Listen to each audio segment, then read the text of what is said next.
Greater Demons just got a lot better. Patch 1.2 is live for Total War Warhammer 3, and while there are a lot of good changes coming, casting units and their interactions with the Winds of Magic pool are one of the most important highlights, because this shift dramatically affects 5 of the 8 playable factions and what they'll utilize in campaign. Before this update, Lords of Change, Great Unclean Ones, and Keeper of Secrets each had access to their full respective Lords of Magic in campaign, once the requisite tech was researched, and 2 of those spells in custom battle and multiplayer. But their casting would deplete your Winds of Magic reserves, which was a notable departure from how casting units worked in games 1 and 2, where Sisters of the Thorn and Doomfire Warlocks utilize bound spells that could be used without draining your Winds of Magic. It was a bad change. The potential Winds of Magic cap has been drastically reduced in Warhammer 3, which means that secondary or tertiary mages would often see very little play. The positional advantage from casting in a different location had marginal utility, I guess, but it was rarely worth the investment. Essentially, you don't need or even want their spellcasting potential because they do it worse than your main lord. It was a noticeable problem in campaign because it made Greater Demons a less attractive proposition there, and it was an issue in multiplayer as well because you're spending your limited funds on spells that you will very rarely use.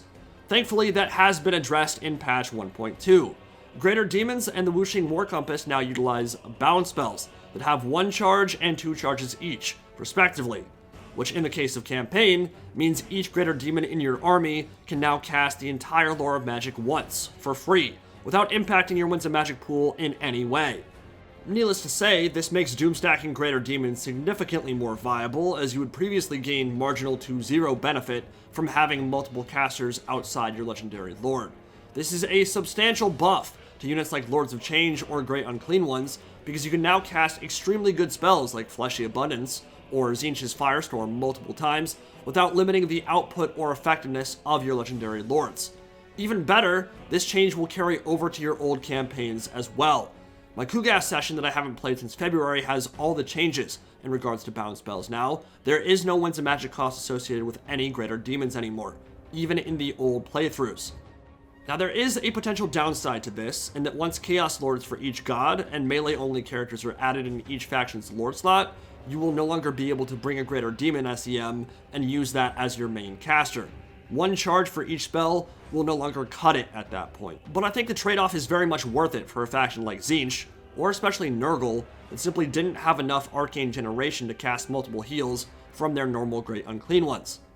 By the way, things keep getting better for Nurgle in this patch, because the Plague Father himself now has a Mortis Drain effect from Pestilent Decay that will skyrocket his usefulness in matchups where he cannot easily be shot and killed. It was already one of the most powerful abilities in Warhammer 3, and is now gifted to a character that was seeing very little play in head-to-head, and it was mostly because the Exalted Great Unclean One was simply better and had this Mortis Drain effect. Now both have it, you'll be seeing a lot more Kugath, and he is a win condition unto himself at this point. I think you should expect to see some pretty crazy performances out of him in the coming days. Overall, shaping up to be a pretty solid patch, and we'll be covering the new Regiments of Renown in depth and some of the other major improvements to Warhammer 3 in the coming days. See you in the next one.